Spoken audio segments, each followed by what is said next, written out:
is he? I'm sorry, Alicia. I wish the news were better, but it isn't. And I don't want to have to pretend with you. Well, you know I will find out the truth one way or the other. So I want you to hear it from me, so there's no confusion, okay? Okay. His temperature is 104.4.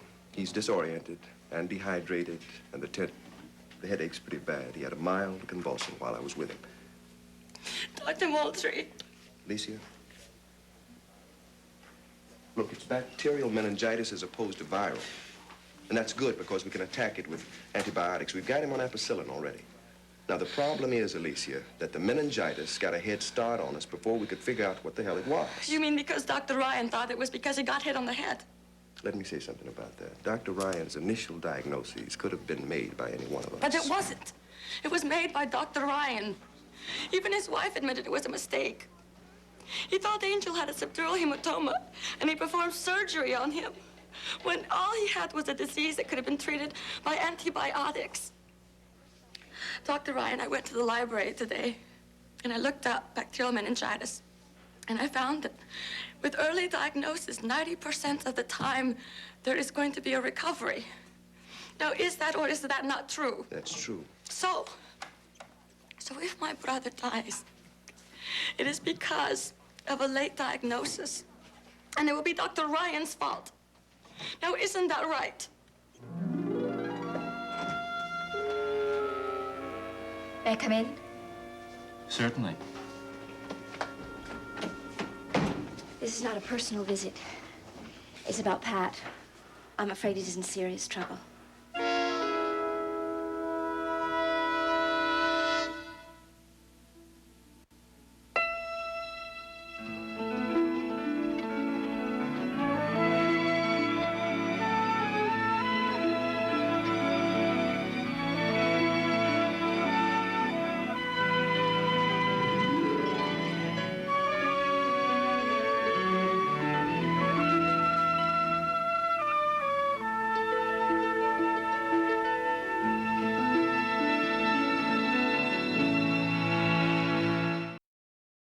What kind of trouble?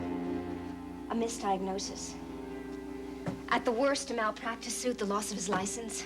At best, he's subject to discipline from the hospital, but in any event, he needs legal advice now.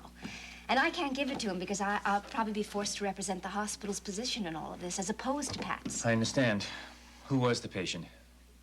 Angel Nieves. Alicia's brother? Exactly. He was hit in the head with a baseball. Yes, but that's what confused the issue.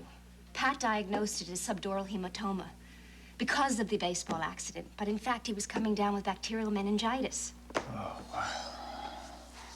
wow. Are the symptoms that similar? Yeah, apparently they are. The problem is, Pat overlooked the few that aren't. And there was an incomplete history and one or two reactions that he overlooked. Well, what kind of shape is the kid in now? Critical. Faith's afraid that he's not going to make it.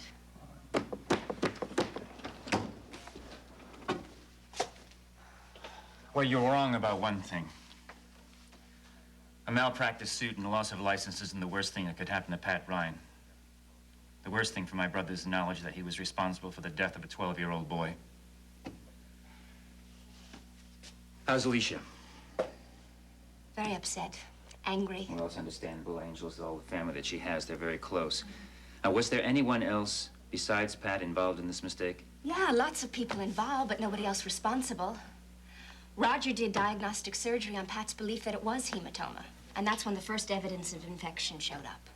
Is it general knowledge at the hospital that Pat's at fault? Yeah. Does Alicia understand that as well? Well, if she didn't, Delia made it clear. Delia? Yeah, when she was running around neurology, she went up to Alicia and apologized for Pat's terrible mistake. Oh. Is there any indication that Alicia may bring suit? No, not that I'm aware of. I'd be among the first to know.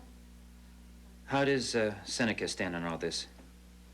Not surprisingly, he's very sympathetic to Pat on a personal level. And professionally? One of his residents made a terrible mistake. I see. Look, Seneca knows and everybody knows the kind of pressure Pat's been living the last month. I mean, what's going on in that hospital is enough to exhaust anybody, and Pat's had to deal with Delia. Well, in terms of a malpractice suit, I'm afraid that's irrelevant. Is there anything else I should know? No, I think that's about it. Well, thank you very much for bringing this to my attention. I'm going to get in touch with Pat immediately and probably check in with Seneca. Is that all? Well, after I apprise Patrick of his legal situation, there's nothing much I can do. Unless, of course, Alicia does decide to bring suit. That's not what I mean. Now, what did you mean, Jillian? You know, I feel like I'm doing you a personal favor, but you're not dealing with me on a very personal level. You came here. You told me that my brother was in trouble and needs help, and for that, I thank you. And that's all you have to say? If you're suggesting that I can talk to you about this or anything else, for that matter, as if nothing has changed between us, you're mistaken. Well, that really is a shame, isn't it? A shame that I take things so badly? What can I tell you? I've discovered I'm a sorehead. Now, is Seneca likely to be in his office this afternoon? Yeah, sure. Okay. Frank. Joe, let it go, okay? You've got the baby, you got Seneca, you can have me as well.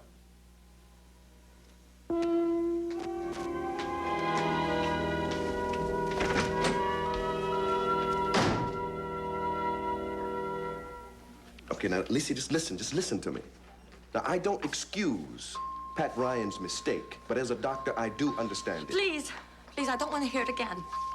I don't want to hear how tired Dr. Ryan was, or how many hours he worked, or that he has a new bride at home that has problems of her own.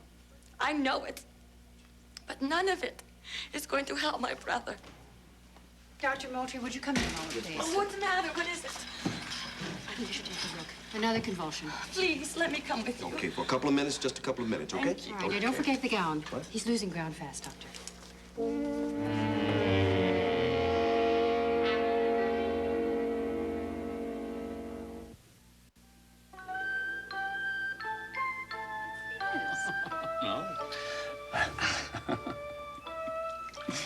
Before I get distracted now by the Mugu Guy Pan, I want to straighten out this situation.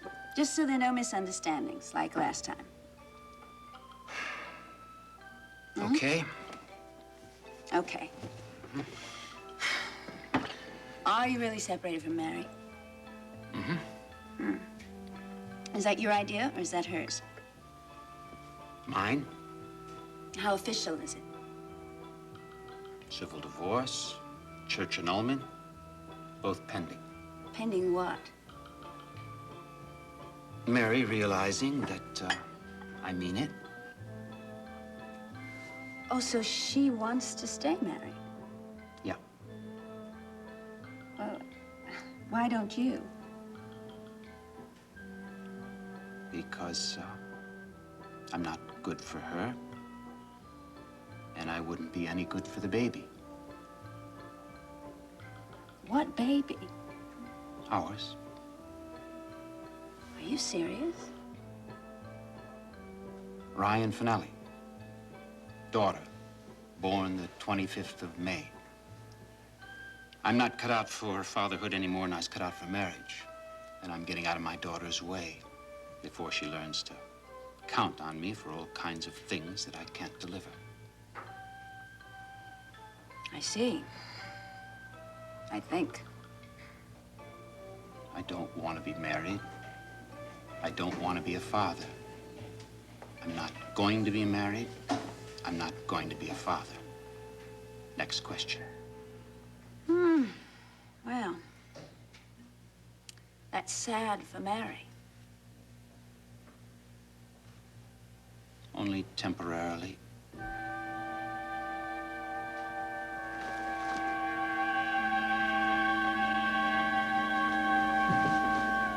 Backpacking? Not exactly. Ryan's going to work. Oh, enterprising little thing, isn't she? I'm taking her with me to Channel R, and I would really appreciate it if you wouldn't tell me what an impractical thing that is to do, because I have already heard it in great detail from my father. I don't think it's impractical at all. I think it's a fine idea. Oh, do you now? It's broadening for a rather sheltered young lady like Ryan to get out and see some of the world. I'm sure she'll find the Channel R News operation highly educational. She hopes to. I'm a great believer in early education. I'm not so sure that small children should be sent off to school, though, because I think that's a time when they need to see a lot of their parents. But as much experience as soon as possible. That's good. You like children? Yeah.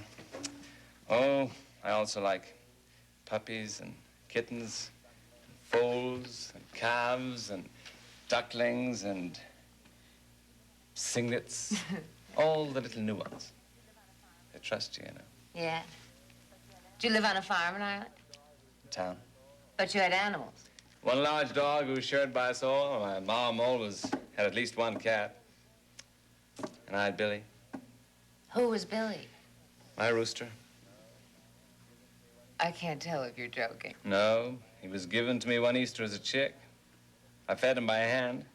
He thought I was his dad. How old were you? 7. He lived in the box at the foot of my bed where he was safe from the cats. So he was big enough to take care of himself. But I took him out every day. He'd ride on my shoulder. My mom made a little coat out of a great piece of flannel for him, with holes in it for his wings and all. Oh, Tom, come on. No, it's the truth, every word. And every day after school, he'd wait for me on the gate post. And as soon as I turned the corner, he'd see me coming. He'd jump down and come flapping and squawking down the road to meet me. And scrabble up on top of my shoulder. Sometimes he'd go on top of my cap. Ride home in triumph. Could he fly when he was wearing the jacket? Well, it seemed to upset the aerodynamics a bit, all right. But Billy wasn't too good at flying. He was so fat. He had a taste for stout. Oh, I hope you're not making this up. I'm not. It's the truth, every word. I don't tell the story often because people find it hard to follow, but it's the gospel truth. What happened to Billy? Do you really want to know? I think so.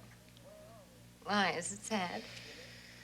Well, Billy, like many a man before him, came to grief over the ladies. I kept him for about a year, and he turned into a fine rooster when he discovered he could crow. But being innocent of other chicken companionship, Billy was confused about when to crow. And terrible longings would come over him in the middle of the night. And he'd get up at the foot of the bed about 2 a.m. and try to communicate to the outside world. My dad didn't like that. The neighbors liked it less. I even tried taking Billy to bed, but to no avail. So clearly something had to be done. So we held a family conference. It was decided that Billy would go and stay with my aunt on our farm, which was about 2 miles out of town. He'd have privileged treatment there, others of his kind to associate with, meaning his own fine harem of hens, and I could see him whenever I wished. Did you? Yes, about 2 or 3 times a week at first, then regularly on Sunday afternoons. Did he remember you? Always. Always. After about a year or so, we all got used to the arrangement. And then my uncle came home from Boston, and there was a big family reunion at my aunt's. My traveling uncle was sent out to get the chickens for Sunday dinner. Oh, no. Oh, Tom. He didn't know about Billy. And he didn't notice the little bracelet he wore to distinguish him from the rest of the flock. So he did his job, and he brought in 4 dead chickens to be plucked and dressed. When he was out of the kitchen, my aunt came in and saw what he'd done, and she burst into tears. And then my mom came in, and she burst into tears. And they were crying all through the making of the dinner. Pretty soon, everybody knew what was going on except my uncle and me. We sat down to dinner. My mom was still hiding her sobs behind her napkin. My dad was glaring at her across the plates, and I was trying to figure out what the hell was going on. The chicken kept going round and round. And nobody was eating except Dad and my uncle. I thought about it for a while. And as I was staring at the platter, it all became clear. I looked at my dad with a drumstick halfway to his mouth, and he knew I knew. And there was a terrible silence. I jumped up and screamed, "You bloody cannibal, that's Billy!" And there was a terrific commotion. I was sent off to my room for the rest of the day. I haven't eaten chicken since. That don't know whether to laugh or cry. I know, well, that's the sort of story it is. But it's left me with the conviction that the keeping of pets, it's the best and surest way for a child to know mortality and accept it and understand that life must go on. May I ask you a question? Sure. Since you like children, and you seem to like families and structure and all that, why haven't you married? I'm recovering from a broken heart.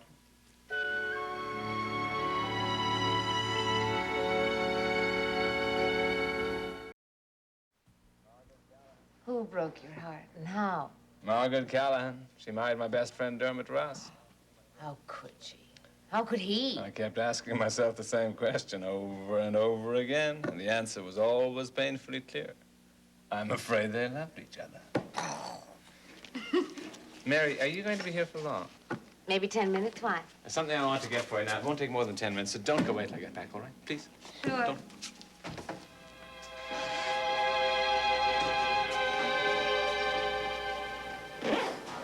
So, you're hoping that if you remove yourself from Mary's life, that she'll find someone more appropriate, who wants a traditional marriage and who'll be a good father to your daughter, eh?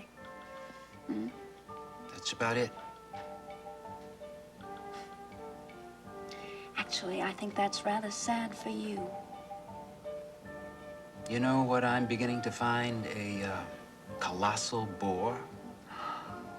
Other people's opinions of what's right and wrong with Jack Finelli. Hey, how did such a perceptive person manage to remain unattached for so long? Oh, well, that's taken a constant reordering of my priorities and superhuman self-control. That's discouraging. Well, it shouldn't be to someone who has his priorities straight and who isn't interested in lifelong commitment. I'll drink to that.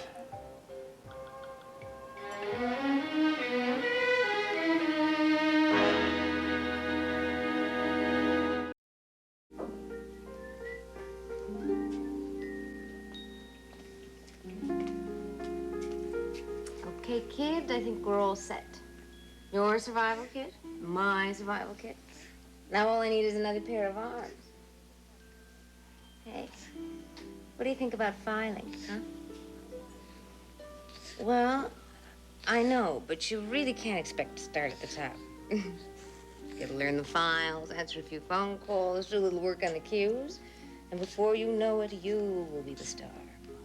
Only you, my little pumpkin. Hi, will I hold you up? Oh, good morning, Ryan. I got something here that may be of interest to you. She's not interested. My sister uses these all the time. She says they make all the difference in the world. Oh, lovely. Oh, Tom. Yeah, she rides in here and your hands are free to do whatever. Let's get you into it. Oh, thank you so much. That may be the best present we've had yet. Okay. Watch your little toesies. In go your little legs. That's my baby. Good. Okay, You're gonna like this ride. Later on, there's one for your back, but right now she's gonna be around front where you can keep an eye on her. Okay. They tend to slide down a bit, I've noticed. They sort of scrunch up in a ball. Is that good for her back? Well, just straighten her out, but it'll be enough to get you both from here to Channel R. Oh, Tom, I love it. Thank you, really. You're welcome. There you are, sweet one. All safe and secure. Yeah. Yeah. Yeah.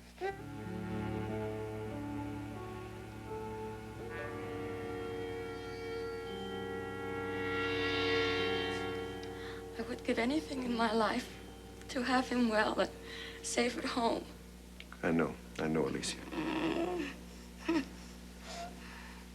Mary, let's have another ice blanket and tell Dr. Ryan that I... No. I don't want Dr. Ryan to have anything to do with my brother. I don't want him near my brother ever again. You're asking me to take Dr. Ryan off this case? Yes, I am. Look, I'd prefer not to do that. I understand that, Doctor. But it is my right to make the request. Yes, it is your right. And that's what I want, Doctor. And I want it done now. And then I'll remove Dr. Ryan, and Dr. Carter begins immediately. I'll assign him right now. Thank you. Good. I think it's time for you to go, okay?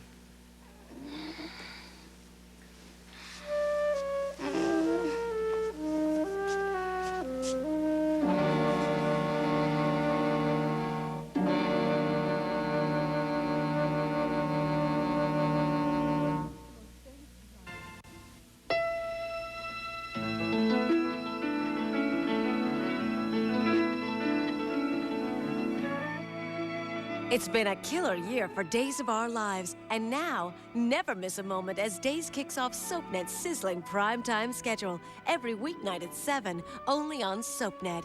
Days at night, the new way to watch soaps.